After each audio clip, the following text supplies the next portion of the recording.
This podcast is part of the Batman Universe Podcast Network, hosted by the BatmanUniverse.net.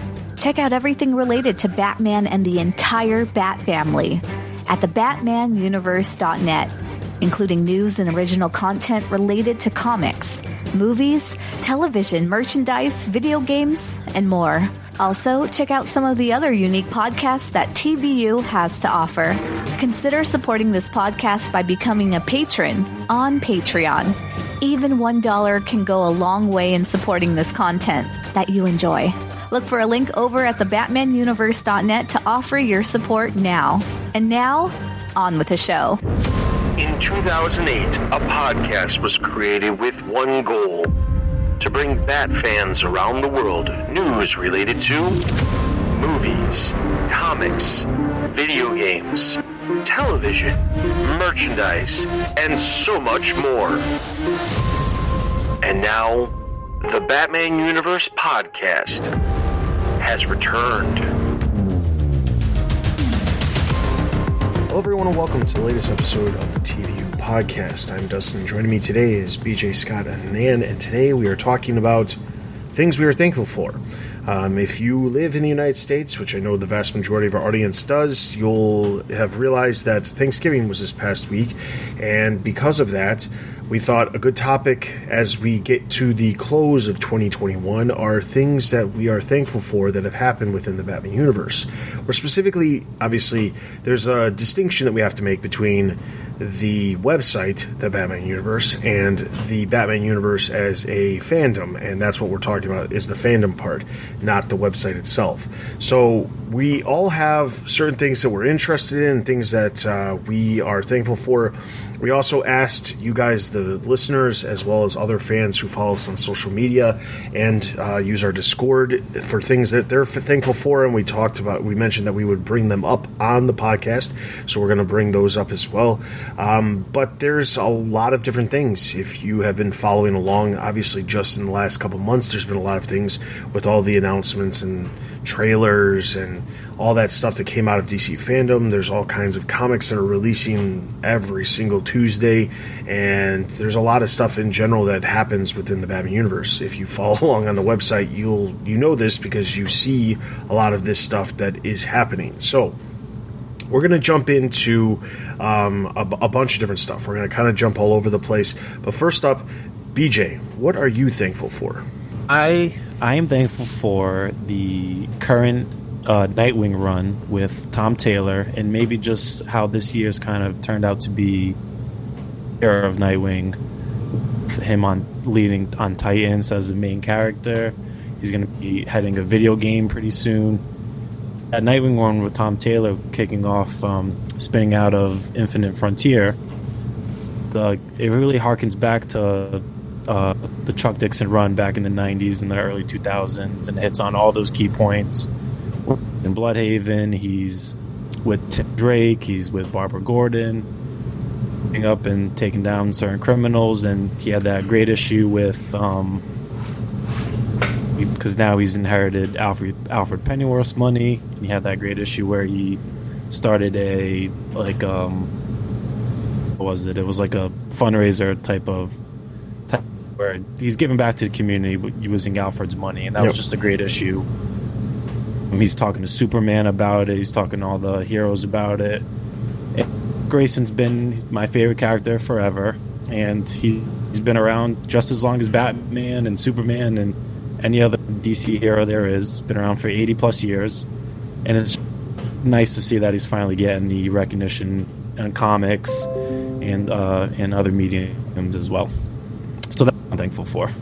Yeah, and I think honestly this year has been nice, especially for the Nightwing comic series, because we went such a long time with having a Nightwing series that I don't think very many people enjoyed. I think a lot of people that were reading Nightwing and seeing what was happening with Dick Grayson, he got amnesia. He got shot, he had amnesia, then he was trying to be courted into the Court of Owls.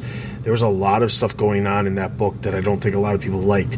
This is not to say that there's not elements from those storylines that Dan Jurgens was doing that some people didn't enjoy, or did enjoy, I should say. But I think the vast majority of people were really hoping for a Nightwing-centric story that would put Nightwing back in his classic costume, back in Bloodhaven, dealing with characters that you would typically expect Nightwing to be dealing with. I'm looking at Barbara Gordon when I say that. So I think that it's nice to see these things happening in a comic series that features a character that a lot of people really enjoy, and it doesn't feel like we're just trying to get yet another storyline that tells something that not a lot of people appreciate. And Tom Taylor is a great writer, so definitely a fan, it seems like, too. So good hands. Yeah. Now, speaking of comics, another one of the Ian from the Comic Cast, he specifically chimed in on our Discord and said that he is happy that Stephanie Brown, that is, obviously, popping up in comics more frequently is something that he's thankful for in 2021. And that's because, obviously, coming up in December, we have a Batgirls series that's going to be focusing on Cassandra Cain, Barbara Gordon, and Stephanie Brown. But also, she's been popping up in comics throughout the year. She was a supporting character when it came to the events that were happening in Future State earlier this year. She's had a couple of stories in Urban Legends with Cassandra Cain. She's been a supporting character during the Fear State event, taking down the Magistrate. Like, she's been very involved, and it's nice to see that as well. Let's jump to the other side of the spectrum with something with media. Hannan, what are you thankful for in 2021? I was really excited to get back into Young Justice. I got into that series when it was first coming out, and I think I'm on the younger end of the spectrum, so I started close-ish to the characters' ages when it first came out, and have systematically grown up and kept up with the series as that's happened.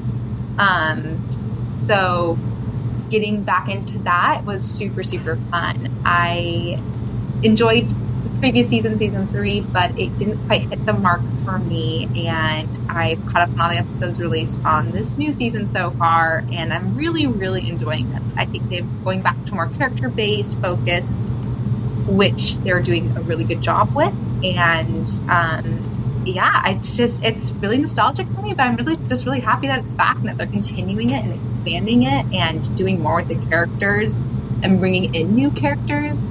We mentioned some of the Batgirls, and in the show itself, they're getting more screen time and they're getting more interaction time, which has been really cool to see. So it's just been a big part of an enjoyable part of my evening, just to sit down and catch up and see where it goes with it. So I'm excited to see how they continue with it, and if they do more seasons, where it builds up from there. I can honestly say I have yet to see season 3 or season 4, but it is something that I do want to check out, obviously, in the very near future. And I'd like to kind of go back to Young Justice season 1 and showcase the season itself here on the podcast in the future. But it is nice to see that a show of that quality was able to basically come back. Obviously, that didn't happen in 2021, but it's nice to see that even with the demise of DC Universe and HBO Max kind of absorbing a lot of the media content that was on there, as far as the shows and stuff, that stuff is still able to proceed, and Young Justice was obviously renewed, and it's getting a season 4. And while it hasn't necessarily gotten a season 5, or at least they haven't announced that it's gotten a season 5, the show is very popular. It's nice to turn on the HBO Max and see it prominently displayed along with a lot of HBO original shows and HBO Max original shows that specifically say new episodes released this week. And everybody's seeing that. Everybody who's opening up HBO Max is seeing that. And it's nice to see a show like Young Justice get that kind of recognition, but also have the ability to really have the opportunity to kind of be seen by people who wouldn't necessarily just seek it out. I appreciate the fact that the shows that are getting new episodes on HBO Max have that prominent spot that says, check this out. And Young Justice is right there with them. Yeah. And one last anecdote I'll add on to it, and part of why I enjoy it so much is I am now watching the show with one of my younger sisters. who's younger, and kind of doing that with her has been a real treat, because it's kind of indoctrinating you into it a little bit, and it's like an introductory piece, and it's enjoyable. So, Exactly. Yeah. All right, so then another staff member, Steph, who's also on the Comic Cast, she chimed in on our Discord and said that she is happy for a Robin title, and this is specifically also tying into another one of the listeners, Borvak, who said that he's thankful for Joshua Williamson, who obviously writes the current Robin title and is coming on to Batman in December with James Tynion leaving. So he is thankful for Joshua Williamson. Steph is thankful for a Robin title. There's also some, let's put this slightly shipping involved with the Robin title that I think Steph is very interested in. So there's that. Jumping over to Scott, what are you thankful for in 2021? So I cheated a little bit, and I have a tie. There's really two things that have got me really jazzed about this year in comics, and the first one is the Joker series, and when this was announced, I wasn't really interested. Part of it was because you don't know what to expect. You just hear that there's a Joker series, and eventually we got like a little synopsis, but it wasn't really enough to, go by and make a decision. But as it's been coming out, and, I've been reviewing it for the sites, and I've been mostly like very positive about it. I really like that, it's a departure from what we see in a lot of Batman books. It's more of a hard-boiled detective noir kind of thriller, more than anything else. There are like action elements and kind of like spy elements and conspiracies interwoven into that, but overall it's just a very more grounded, down-to-earth portrait of James Gordon now that he's no longer commissioner, and his life and his career, and him being haunted by the Joker as he's pursuing him around the globe. And it's really just a great series that definitely surprised me, of a lot this year. And so I'm loving it so far and seeing where it goes. We got a few issues left that'll go through April, but so far I'm very on board with that. The other thing I had tied for this is more of a fanboy thing, but the Batman 89 series. It's nice that they decided to bring the screenwriter back and have him pick up the pieces of what would have been the third Keaton movie with Billy D. Williams playing Two-Face, and trying to figure out a way to both make a sequel to the first two Burton films and also kind of reframe it so it's a little more current, even though it takes place in that universe and right around that time period. So it's a nice way to modify that for today and keep that fan base alive, and just celebrate an incarnation that in my case that was my first introduction. I know there's a few people on the site too where they would agree with that, so that's very nice to see, and really into that as well.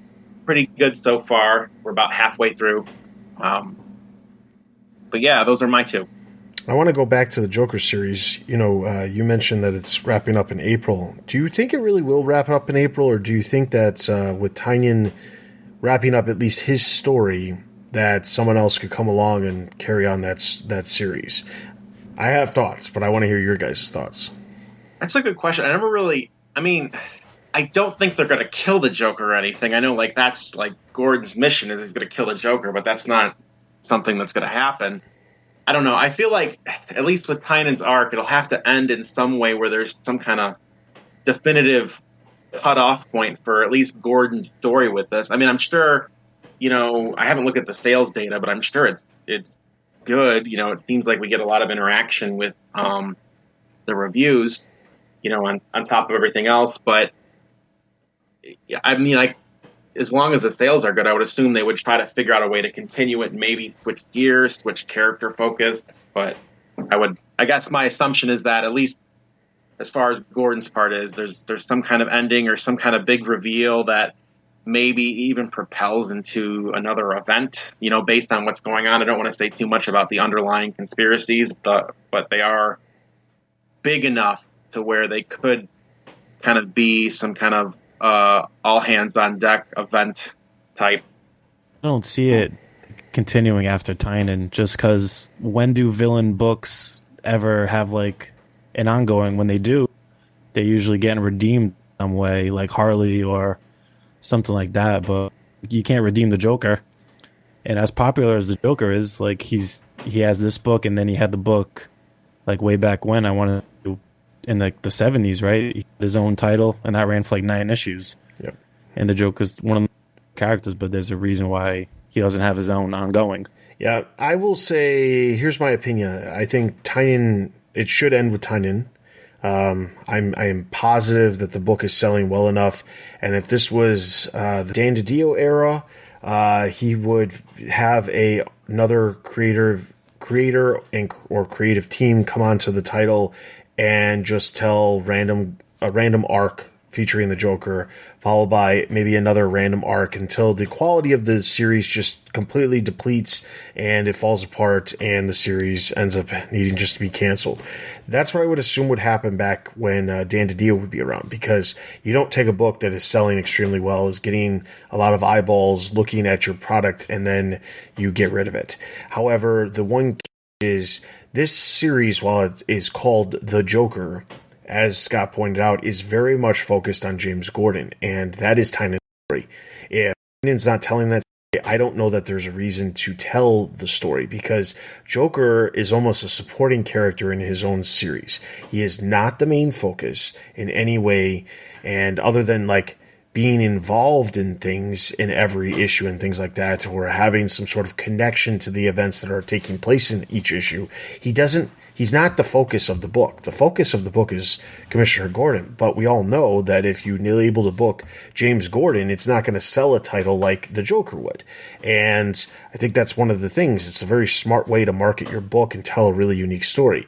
Scott also hinted at the conspiracies, and there's a lot of things that could be picked up. Unfortunately, I don't know that I really want them to be picked up by anybody but Tynan for the time being, just because I don't really want someone else to tell Tynan's story that he was trying to tell. It's unfortunate because, as we talked about with Fear State ending on the last episode, there's some things that would have been very different if Tynan was not leaving to go manage his own own books, his own series and things like that, and he was continuing on the Bat books, and he probably would have been able to tell stories for a very long time. He probably honestly still could, but this opportunity that he was presented, it's funny because I was actually thinking about this. When he left Detective Comics in a very similar fashion.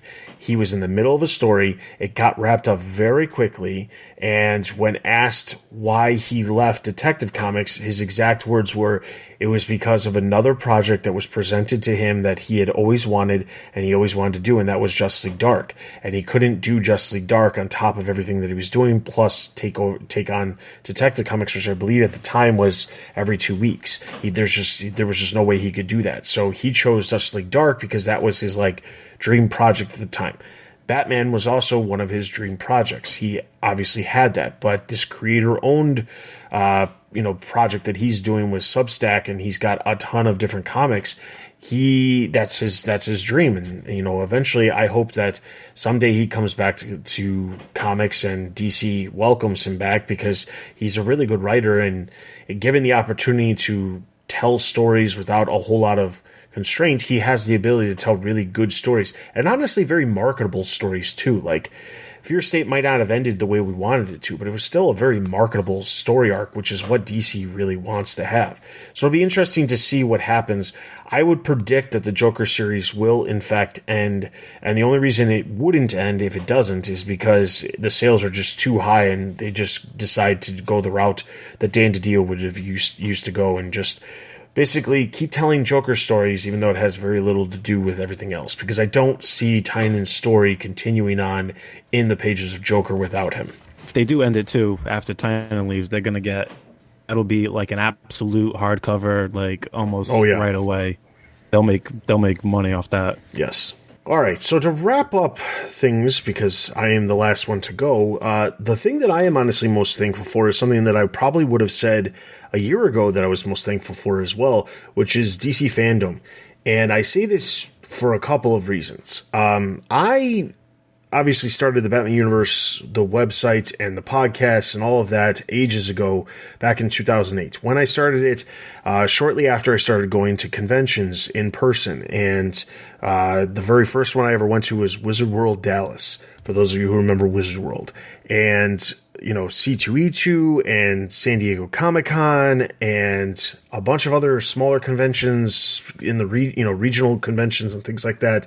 I've gone to a bunch of them and I've covered it. And I will say the one thing that is unfortunate about going to a convention like San Diego Comic-Con, at least somebody who is running a website, is that it's very difficult to cover everything.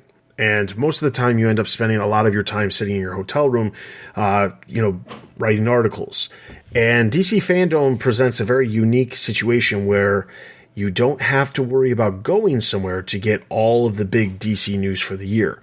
Was there a lot of comic news this year? No, there wasn't. Was there a lot of comic news last year? No, not specifically, because I think the Bat books are in a good position where they're not really going to be doing a whole lot of revealing when it comes to that kind of stuff. That's the one thing that you kind of still have to have those comic conventions for.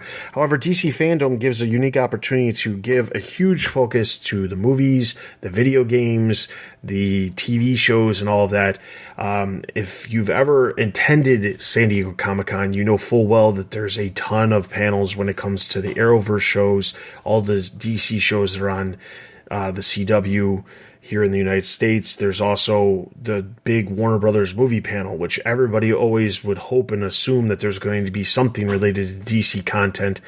Back when there was only like one or two projects, well, really just one project a year, and hoping that something would get announced or they'd showcase something or you'd see a trailer. And honestly, was plenty of years where you didn't get anything and you kind of felt disappointed that they weren't doing as much as they could, while across the street, Marvel's doing all kinds of stuff. Marvel had a fan event years ago, like revealing phase 3 of everything that they were doing. And it was in LA, and fans were invited to come and just basically experience a Comic-Con panel, but at a theater with Marvel explaining what their plans were for the future. And I remember thinking to myself when that panel, that whole event was happening, was I would love for DC to get to the point where they do something like that. I would love DC to have enough content where they could do, and they could hold an event like this that, is not necessarily an entire weekend long, but they could have an event that is just that big, so they have enough movies and TV shows and other content that's releasing that they can showcase this stuff. And DC Fandom was the answer for that. And last year it was obviously split into 2 parts, but the good part released trailers for new video games. It showed content for the upcoming movies, including the trailer for the Batman. There was plenty of stuff related to the TV shows as well. I might not watch a ton of the TV shows as much as I used to years ago, but I can still appreciate the fact that there is a lot of DC fans that have come to the fandom from the fact that these shows exist. And this year was even better because not only, instead of splitting into 2 parts, it was just one giant thing. And yes, you had to spend an entire afternoon if you wanted to catch up with everything that was going on. But there was a lot of trailers. There was a lot of behind the scenes footage. There was content from all kinds of different stuff. It was just a great day to be a fan of DC and Batman and see all this really cool stuff and really just enjoy the fact that, like, as a person who has appreciated DC Comics for over 20 years, it's great to see this happening, to getting to this level of stuff being as big as it is. I mean, I said this on the movie news episode that we did like last month. There is a ton of movies coming out in the next couple of years, and it's great to see that is happening. Marvel has been doing it and been killing it. And, I might appreciate everything in there's DC, but there's no reason you have to speak ill of Marvel. Marvel's been killing it too. They've been doing a great job of making sure that there's awesome movies out there and they get better every time they come out. And I think DC is kind of in that early stage where a lot of their movies can be good, and it's a matter of like getting them to that point where they can excel at a different level, at the level that Marvel is excelling their films at. So I cannot wait to see what's coming in the future. And I think that the success of DC fandom in 2020 and then again in 2021, I'm really hoping that even, and I say this selfishly because I personally do not want to have to go back to the conventions and have to deal with the hecticness that is San Diego Comic-Con or something like that. And I know there's plenty of people who are like, oh, I'd love to go to San Diego Comic-Con. And you know what? I say, do it. It's a fun thing, but go as a fan, not as someone who has to report news, because it's a whole different lens of how you view everything. And I think that selfishly, I am looking forward to DC fandom in 2022, and I'm hoping that it returns because it was a great event. I cannot wait to see more stuff for the future, and I think it's really helping the DC brand be a real huge thing, and that's what, quite honestly, Warner Brothers really needs.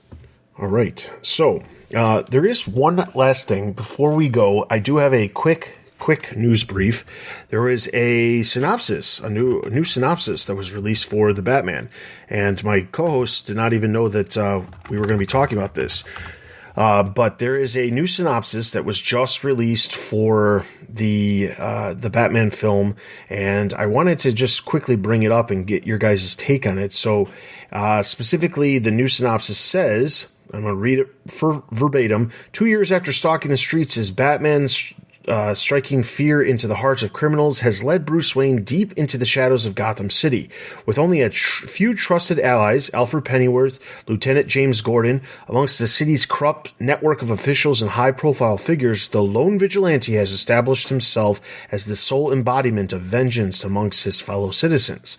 When a killer targets Gotham's elite with a series of sadistic machinations, a trail of cryptic clues sends the world's greatest detective on an investigation into the underworld, where he encounters such characters as Selina Kyle, aka Catwoman, Oswald Cobblepot, aka the Penguin, Carmine Falcone, and Edward Nashton, aka the Riddler. As the evidence begins to lead closer to home and the scale of the perpetrator's plans becomes clear, Batman must forge new relationships, unmask the culprit, and brings justice to the abuse of power and corruption that has long plagued Gotham City.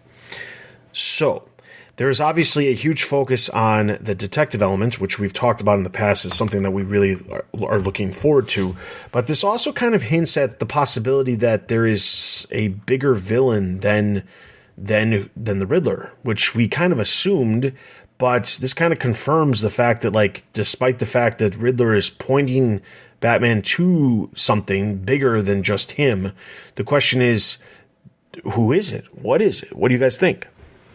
Wonder if are going to try to do like a Thomas Wayne was a bad guy all along, because in that second trailer, Bruce is on the floor and he's got all his work on it. It says the sins of my father, and maybe there's like Thomas Wayne all along was a shadowy figure in Gotham, and then maybe they can kind of like they kind of hinted at it in the Joker movie, a little bit, kind of making Thomas Wayne kind of a dirtbag.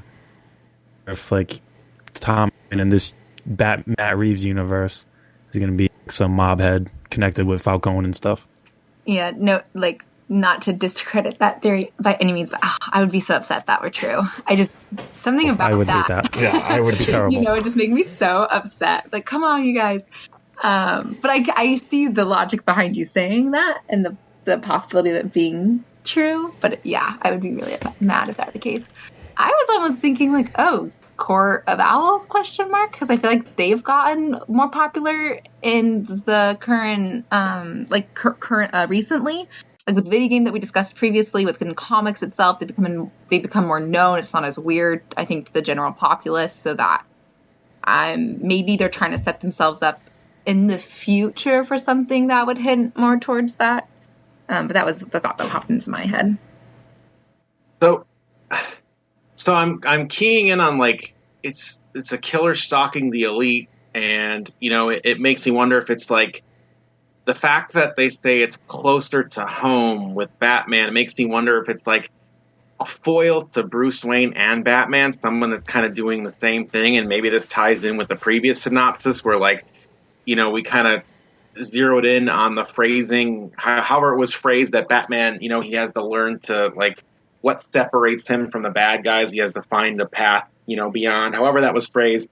But I guess to get to the cut to the chase, I'm kind of wondering if it's like the Reaper or something, just because that was another, socialite turned, vigilante type, and maybe, that's what's going on, or maybe some weird hybrid between the Reaper and like an Azrael type, some kind of character that Matt Reeves created. I will say live action. Yeah. I will say I do not. Okay, I have to preface this with I really like Matt Reeves. However, I do not want an original creation when it comes to villains. I think there are plenty of villains. Men. Yeah, there are so many villains who have yet to get their time on screen. We do not need an original creation, and I think I would hope that somebody who is a Batman fan, as he has declared, he's been a Batman fan for a very long time. I would hope that he would appreciate the fact that there are so many villains that need their time on the screen, and we do not need to have an original creation. I don't like when they do that. However, a hybrid version of like a combination of a character, I'm not necessarily as opposed to. The Reaper is a cool idea. Do I see the Reaper really potentially getting that? No, except for the fact that they specifically say in that synopsis, it says 2 years of stalking the streets as Batman. And those who are familiar with the Reaper would know that he is heavily involved with Batman Year 2. So there is that connection. Do I see it happening? I mean, I'd say maybe like there's like a 5% chance that happens. Not a great one, but it would be interesting to see it happen just because a lot of people would be like, who is that? Because they don't have any idea, because it's not a character that's really had a whole lot of appearances outside of the realm of comics. So it would be great to see something like that happen. It also kind of, there's the other idea, which is there are some high profile actors who are in the film who are playing like just kind of like no name characters. And you could chalk it up to, well, they're playing a character that's kind of under the radar, and that's that. You've got, Colin Farrell out there talking about how he's only in the film for a very short amount of time, which is fine. There's nothing wrong with a character just showing up for a very short amount of time. However, there is some characters like, I don't remember who's playing it, but the district attorney, it's not Harvey Dent. They said it was somebody named Gil, and it's not it's an actor that you would expect to not be playing. Oh, it's oh man, this is gonna bug me. I gotta look this up because this is gonna bug me. But the Peter Sarsgaard is playing Gil Coulson, the district attorney. Peter Sarsgaard is a pretty big actor, not as huge as, let's say, Colin Farrell or the other members of the cast, but he's a pretty big actor to just be playing a throwaway district attorney. So who's to say he's not playing somebody else? If he's a district attorney, he could be linked into the corruption within, obviously, the larger idea of what Gotham City is, but he also has the possibility of potentially being somebody that's not just District Attorney Gil Coulson. So there's that. He also hasn't appeared in any of the trailers that I remember. So there's that. Just throwing that out there as a possible theory to have people jump on. Also, Barry Keoghan, who's just in Eternals, was in Dunkirk. He's been in a bunch of stuff. He's a big star too, and he's just playing somebody called Officer Stanley Merkel. Okay, we'll see. So there's some questions. I'll just leave it at that. But I mean, there's plenty of ways for us to be there's plenty of things that could be revealed that will be very interesting to see. Overall, synopsis does a good job of like kind of taking, I think, honestly, the reason why the synopsis was released was to get away from that horrible PR that they had with the last synopsis, which was, hey, we've got this synopsis and there's people who are comparing Batman to villains because it specifically says Batman's realizing he's what makes him different than the villains, and somehow that got construed into Batman is a villain. and they had issues with it. So they tried to make sure they released just a tad bit more in the synopsis, but enough where it differentiated so that this stuff starts popping up and erases the horrible memory that was that last synopsis that so many people got upset about because of the way certain websites decided to publish their stories. But yeah, so that was our news brief for this week. There really wasn't a whole lot of other news that happened this past week anyway, but I did want to touch on that just because it was something that I thought was interesting and worth bringing up. But with that is going to wrap up this episode of the TBU podcast. Thank you so much for listening. If you are interested in finding all kinds of news related to movies, TV, merchandise, video games, comics, and everything else related to the Batman fandom, be sure to check out our website, thebatmanuniverse.net. We also have a number of other podcasts outside of our podcast. Specifically, we have the Batman Universe Comic Podcast, which focuses specifically on the comics as they release much more in depth than obviously we do here, but we also have reviews of all the comics that are releasing from the Batman universe on our website every single week as well, including reviews written by some of the people you are hearing talk to you on this podcast. In addition to that, we have Twitter, Facebook, a Facebook group, Instagram, we have Discord. You can find links to all of those over on our website. You can also find ways to support TBU by heading over to the website and looking for the support section, which will allow you to come up with a variety of different ways. This time of year, you're probably doing some holiday shopping, and we have a number of affiliate connections with Amazon, Lego, other places like Entertainment Earth, Sideshow Collectibles, and if you're using any of those sites, just by clicking our link, we can earn some commission off of those, which helps support this show, the website, and a whole lot more. So with that all being said, if you have any comments, topics that you'd like us to discuss on future episodes, be sure to either leave us a comment on Discord or on the podcast post over on the website, or wherever you're listening to this, on YouTube, or you can send us an email at tbu@thebatmanuniverse.net if you have a topic you'd like us to discuss in the future. With all of that being said, thank you again so much for listening. For BJ, Scott, Hannan, and myself, we will see you guys next time.